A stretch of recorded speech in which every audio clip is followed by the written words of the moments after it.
જય શ્રી રામ.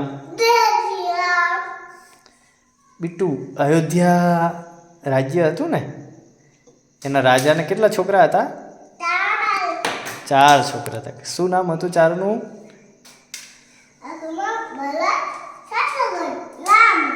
લક્ષ્મણ, ભરત, શત્રુઘ્ન, રામ. એમાં રામ અને લક્ષ્મણ ગુરુજી જોડે જતા હતા તો કયો રાક્ષસ મળ્યો હતો? તાડકા. પછી તાડકાને શું કર્યું? રામ ભગવાને શું કર્યું? તાડકાને બાણ માર્યું. અને પછી રામ, લક્ષ્મણ અને સીતા માતા એ જંગલમાં હતા. સીતા માતાને શું ગમી ગયું હતું?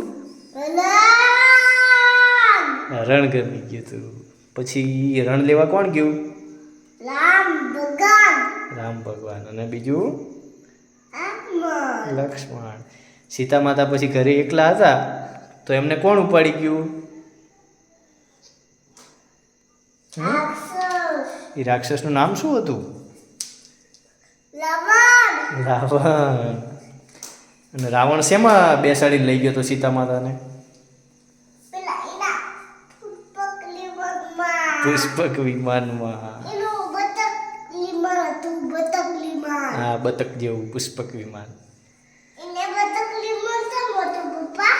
એની જોડે એકલા જોડે જ હતું વિમાન, બીજા કોઈ જોડે નહોતું.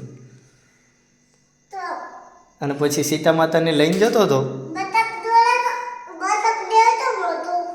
એ પછી હું તને કહું, પહેલાં તું મને કહે.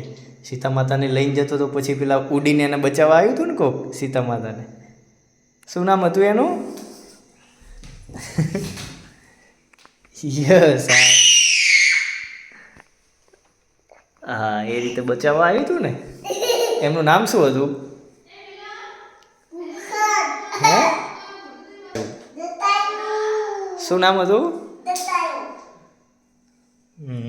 અહીં આવતો રે. ચાલ, અજવાળામાં આવી જાય. પછી રામ ભગવાન ને લક્ષ્મણ ને એ બે જતા હતા તો એક ડોશીમાં એમને મળ્યા હતા. ખબર છે? એ ડોશીમાનું નામ શું હતું? સબરી.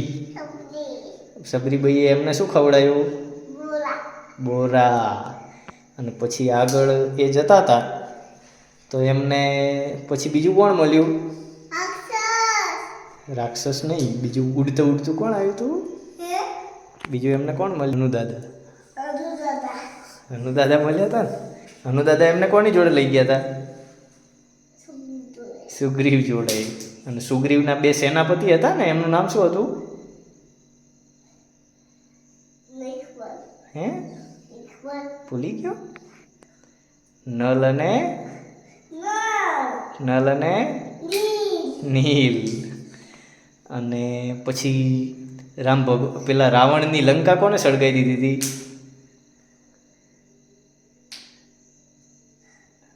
રાવણની લંકા કોને સળગાવી હતી?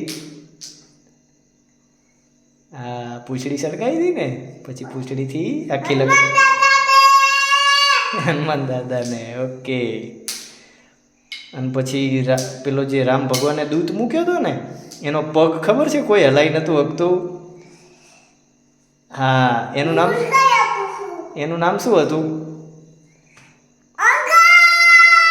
અંગદ. અને પછી પેલો જે રાવણનો મોટો બધો ભાઈ હતો, ખબર છે? મોટો બધો, બહુ ઊંચો હતો. એનું નામ શું હતું? ખબર છે? બધાને આમ મારી. એને પછી રામ ભગવાને 2 હાથ કાપી નાખ્યા હતા ને. આમ કરીને હાથ કાપી નાખ્યા હતા. બીજો હાથ કાપી નાખ્યો હતો ગળું. યસ. એનું નામ શું હતું?